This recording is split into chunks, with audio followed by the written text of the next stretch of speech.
czasie Holokaustu ludzie ratowali Żydów z wielu powodów. Czasami dlatego, że ich dobrze znali, byli to ich sąsiedzi, znajomi, czasami z innych powodów, a czasami ratowali ludzi, których nie znali, dlatego, że przechodzili drogą koło ich domu. Posłuchajmy pani Natalii, która opowie o tym, dlaczego jej rodzina ratowała właśnie takie osoby, które po prostu przechodziły drogą koło jej domu.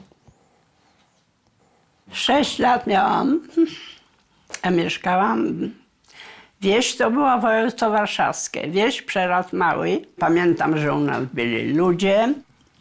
Mieliśmy piwnicę na dole, bo to takie mieszkanie było takie nieduże.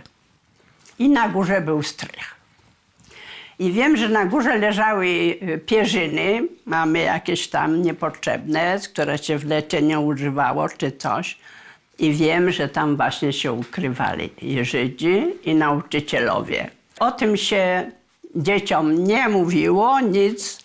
Ja tylko patrzyłam, żeby jeżeli żandarmi Niemcy przyjechali do Polski, to żeby tylko szybko pobiec tam te 1,5 kilometra i powiedzieć w tamtej wiosce, żeby się chowali, że u nas są żandarmy. To było moje zadanie. Był taki moment, że żandarm do nas jeden Niemiec przyszedł, a Niemcy lubili, jak jest porządek w domu i naokoło domu.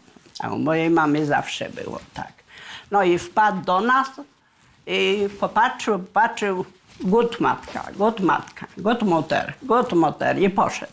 A gdyby poprosił, bo to była drabina, żeby tą drabinę przewrócić i wejść na strych, to by nas nie było. Tam kilka osób spało. Czy ktoś we wsi jeszcze oprócz państwa ukrywał jakichś ludzi? Tak, naprzeciwko nas, tam co właśnie ta przedszkolanka mieszkała i tam też mieszkali inni. I Niemcy nigdy się nie dowiedzieli, że u państwa ktoś Nie się ukrywa? dowiedzieli się. Dokąd ja pamiętam, to się nikt nie dowiedział. Ukrywanie Żydów było bardzo ryzykowne.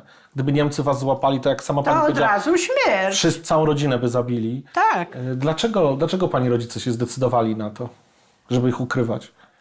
Dlatego, że ja mówię, że każdy żyjącemu człowiekowi, każdy chciałby pomóc, prawda? I to nie było, że ten to jest taki, to trzeba go wyrzucić, czy nie. Trzeba mu pomóc, bo on jest biedny, bo jego prześladują. Także to, ja mówię, ludzie byli zupełnie inni, jak teraz są.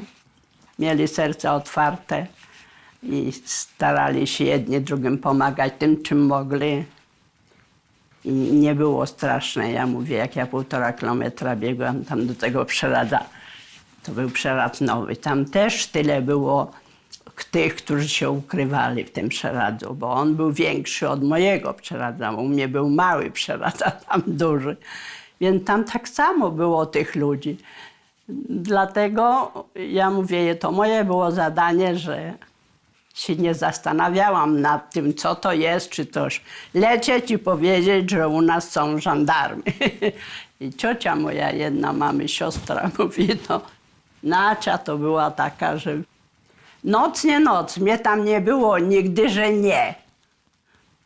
Trzeba było, to prędko biegłam i nieraz wracałam, bo nie wiedziałam, po co mam biec.